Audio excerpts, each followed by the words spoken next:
નમસ્કાર વિદ્યાર્થી મિત્રો, કેમ છો? મજામાં?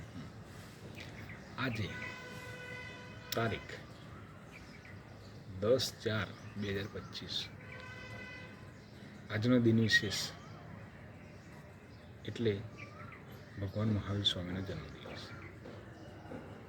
વિદ્યાર્થી મિત્રો, ઈસવીસનની 6ઠ્ઠી સદીમાં બે મહાન સમાજ સુધારકો થઈ ગયા. એક હતા ભગવાન બુદ્ધ અને બીજા હતા મહાવીર સ્વામી. 6ઠ્ઠી સદીમાં વ્યાપેલા કુરિવાજો, સામાજિક અસમાનતા વગેરે જેવા દૂષણોને દૂર કરવામાં મહાવીર સ્વામી અને ભગવાન બુદ્ધે ખૂબ જ સુધારાના કામો કર્યા હતા. એટલે આજના મહાવીર સ્વામીના જન્મદિવસે આપણે તેમના જીવન વિશે જાણીશું. વિદ્યાર્થી મિત્રો, મહાવીર સ્વામીનો જન્મ વજ્જી સંઘના ગણરાજ્ય કુંડગ્રામમાં થયો હતો. તેમના પિતાનું નામ સિદ્ધાર્થ અને માતાનું નામ ત્રિશલા દેવી હતું. સિદ્ધાર્થ અને ત્રિશલા દેવીના ઘરે મહાવીર સ્વામીનો જન્મ થયો હતો અને આ મહાવીર સ્વામીનું બાળપણનું નામ હતું વર્ધમાન. વર્ધમાન રાજકુમાર હોવાથી તેઓ બધી જ કળામાં નિપુણ હતા. યુદ્ધ કળા, તલવારબાજી, ઘોડેસવારી વગેરે જેવી તમામ કળાઓ તેમણે હસ્તગત કરી હતી. તેમના ભાઈનું નામ હતું નંદીવર્ધન. મહાવીર સ્વામીના પત્નીનું નામ હતું યશોદા અને તેમની પુત્રીનું નામ હતું પ્રિયદર્શિની. આ રીતે મહાવીર સ્વામીનો બાળપણ અને તેમના કુટુંબ વિશેનો પરિચય મળ્યો. વિદ્યાર્થી મિત્રો, હવે આપણે મહાવીર સ્વામીના ગૃહત્યાગ અને સાધના વિશે જાણીશું. મહાવીર સ્વામીએ ગૌતમ બુદ્ધની જેમ જ 30 વર્ષની વયે ગૃહત્યાગ કર્યો હતો. તેઓ 12 વર્ષ સુધી ભિક્ષુક બનીને કઠોર તપશ્ચર્યા કરી અને ઋજુપાલિત નદીના કિનારે તેમણે કેવળ જ્ઞાન પ્રાપ્ત થયું. તેઓ પોતાના મન અને ઇન્દ્રિયો પર વિજય મેળવ્યો હતો. આથી તેમને મહાવીર અને જીન તરીકે ઓળખવામાં આવે છે. અને જ્ઞાન પ્રાપ્ત થયા બાદ તેઓ વર્ધમાનમાંથી મહાવીર બન્યા. આ રીતે વિદ્યાર્થી મિત્રો, કઠોર તપશ્ચર્યાના કારણે મહાવીર સ્વામી વર્ધમાનમાંથી મહાવીર સ્વામી તરીકે ઓળખાયા. વિદ્યાર્થી મિત્રો, મહાવીર સ્વામીએ ત્રિરત્નનો સિદ્ધાંત આપેલો છે. ત્રિરત્ન એટલે સમ્યક જ્ઞાન, સમ્યક દર્શન અને સમ્યક આચરણ, જેને ત્રિરત્નના સિદ્ધાંત તરીકે ઓળખવામાં આવે છે. વિદ્યાર્થી મિત્રો, મહાવીર સ્વામીએ મહત્વના 5 વ્રતો પણ આપ્યા છે.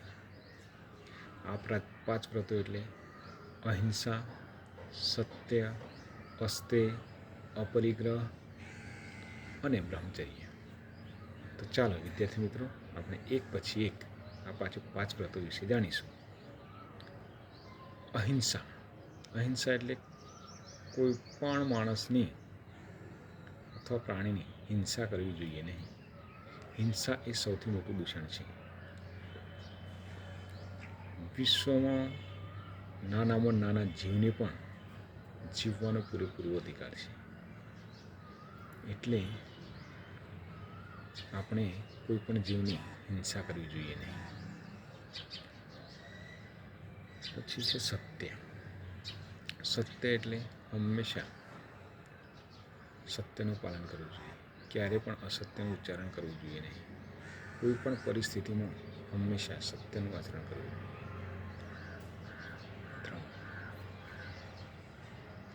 અસ્તેય.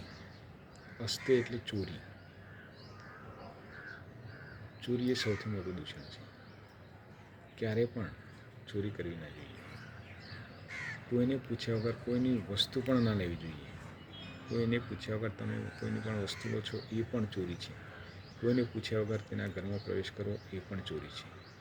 એટલે આ સમયમાં તેમણે અસ્તે એટલે કે ચોરીને નાથવા માટે મહત્ત્વનો ઉપદેશ આપ્યો હતો.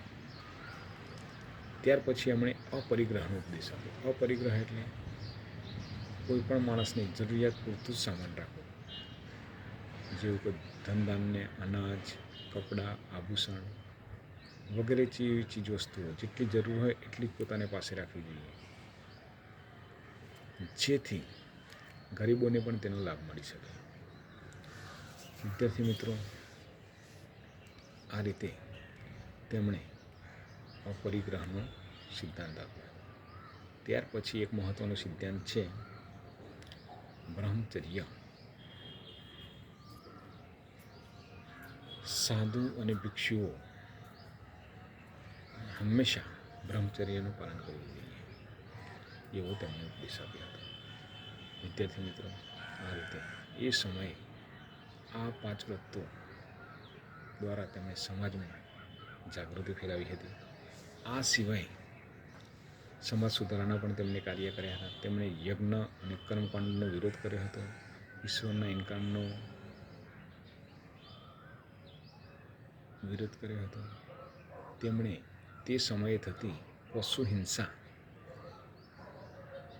જેવી ખરાબ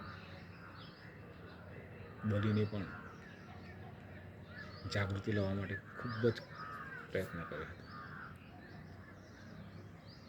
આ રીતે મહાવીર સ્વામીએ એ સમયે ખૂબ જ મહત્ત્વના સુધારાત્મક કાર્યો કરીને સમાજને જાગૃતિ તરફ લાવવા માટે પોતાનું અમૂલ્ય યોગદાન આપ્યું હતું. એટલે આજના દિવસે આપણે ખરેખર મહાવીર સ્વામીને યાદ કરવા જોઈએ. વિદ્યાર્થી મિત્રો, મહાવીર સ્વામીનું મૃત્યુ નિર્વાણ 72 વર્ષની વયે પાવાપુરીમાં થયું હતું. આ રીતે ભારતના એક મહાન સમાજ સુધારક, સમાજને સાચા રસ્તે વાળીને તેઓ અનંતની વાટે નીકળી ગયા હતા. એટલે આજના દિન વિશેષ તરીકે આપણે મહાવીર સ્વામીનો પરિચય મેળવ્યો અને તેમના ઉપદેશોનું પણ આપણે પાલન કરવું જોઈએ. ખૂબ ખૂબ આભાર. ધન્યવાદ.